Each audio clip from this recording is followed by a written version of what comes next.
네, 안녕하십니까. 본 의원은 오늘 이 자리를 빌어 익산시 도시관리공단에 대한 이야기를 해보고자 합니다. 3년여간의 논의를 거쳐 다음 달이면 도시관리공단이 본격적인 운영에 들어갑니다. 공단 설립에는 수많은 우여곡절이 있었으며 찬반 의견도 팽팽하였습니다. 찬성 측에서는 효율적인 조직 운영과 예산 절감을 제시하였고, 반대 측에서는 조직의 비대화와 방만한 운영을 우려하였습니다.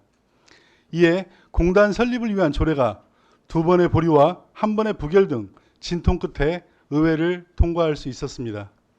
그리고 그 과정에서 우리 의회는 전국 지자체 중 최초로 공단 설립 타당성 용역에 대해 검증 용역을 실시하였고, 시민의 목소리를 직접 듣기 위해 시민 공청회를 개최하였으며, 지난 6월에는 전라북도 시군 중에서 처음으로 공단 이사장에 대한 인사청문회를 개최한 바 있습니다.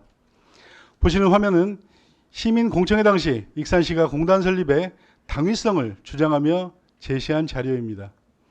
12명인 청경을 모두 감원한다고 되어 있고, 기간제 근로자도 46명 감원한다고 하였습니다. 그리고 지금 보시는 자료는 지난달 제1차 정례회에서 익산시가 보고한 도시관리공단 설립에 따른 인원 감축 계획입니다. 정원 경찰 감원이 3명이며 그마저도 행정지원과에 재배치하겠다고 되어 있습니다. 보고할 때마다 수치가 달라집니다. 당초 익산시는 공단으로 관리 전환되는 문화체육센터, 국민생활관 등 8개 시설에 현재 127명이 근무하고 있지만, 공단 체제에서는 98명이면 충분하다고 시민들을 설득하였습니다. 청경 12명과 기간제 근로자 46명 감원 계획에 대해 의회가 안전 문제와 서비스의 질 저하를 우려하자 무인경비 시스템과 키오스크를 활용하면 문제가 없다고 주장을 하였습니다. 또한 타 지자체의 사례를 보면 공단 출범 이후 조직의 비대화 현상이 비일비재하다는 점을 누누이 지적했음에도 불구하고 우리 시는 다르다고 강변했었습니다. 하지만 지금 상황은 어떻습니까? 공단이 출범하기 전부터 우려가 현실이 되어가고 있습니다. 당초 총 98명이면 충분하다던 후원 장담은 어디 가고 이제는 최소 113명이 필요하다고 합니다. 또한 공단의 출범으로 해당 사무에 종사했던 공무원들에 대한 감축 계획을 살펴보면 일반직 16명, 공무직 7명, 청원경찰 3명 등 총 26명의 인력을 감축하지 않고 다른 부서에 재배치할 계획이라고 합니다. 공단 출범으로 인한 감원 효과는커녕 오히려 26명이 늘어났다는 이야기입니다.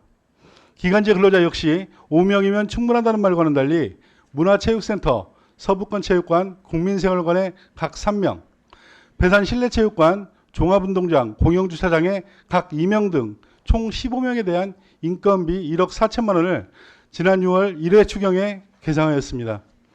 당초 약속과 다르다며 의회에서 이를 삭감하자 금번 제2회 추경에 또다시 계상하였고, 이번에도 삭감되면 기간제 근로자 15명이 더 이상 일을 할 수 없게 된다며 의회를 겁박하고 있습니다. 인력 감축을 통해 매년 1억 5천만 원씩의 예산을 절감할 수 있다며 공단의 필요성을 주장했지만, 기간제 근로자 인건비 추가 발생으로 이 또한 없었던 이야기가 되어버렸습니다. 시장님, 15명의 기간제 근로자에 대한 인건비 문제는 과연 우리 의회의 책임입니까? 공단을 출범시키겠다는 목적으로 시시각각 말을 바꾸며 의회와 시민을 우롱한 익산시가 책임져야 하지 않겠습니까? 본 의원은 지금 이것이 누구의 잘못인지 따지자는 것은 아닙니다. 시시비비를 제대로 가려서 잘못한 부분이 있다면 솔직히 인정하고 사과한 후 시민들과 의회에 재발 방지를 약속할 필요가 있다고 말씀을 드리는 것입니다.